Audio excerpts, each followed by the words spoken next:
ગુજરાતમાં ઉનાળાની શરૂઆતમાં જ વાતાવરણમાં મોટો પલટો જોવા મળ્યો। આજે વહેલી સવારથી જ સૌરાષ્ટ્ર અને કચ્છના વિવિધ ભાગોમાં કમોસમી વરસાદ શરૂ થયો। આ કમોસમી વરસાદના કારણે ખેડૂતોની ચિંતામાં વધારો થયો। ખાસ કરીને દેવભૂમિ દ્વારકા અને ગીર સોમનાથ જિલ્લામાં વરસાદનો જોર વધ્યો।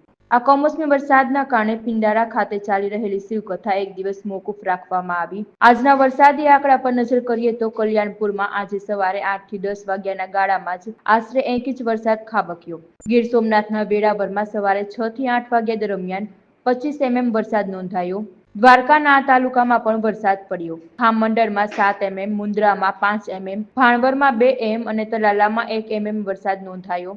કચ્છ, દ્વારકા અને પોરબંદર, જૂનાગઢ, રાજકોટ અને જામનગર સહિતના વિસ્તારોમાં ક્યાંક ધોધમાર તો ક્યાંક ધીમી ધારે વરસાદની શરૂઆત થતા જનજીવન પ્રભાવિત થયું। ચૈત્ર માસમાં વરસી રહેલા આ કમોસમી વરસાદના કારણે ઉનાળુ પાકને નુકસાન થવાની ભીતિ સેવાઈ રહી છે। ખાસ કરીને કેરી, બાજરી અને તલના પાકને આ માવઠું અસર કરી શકે છે।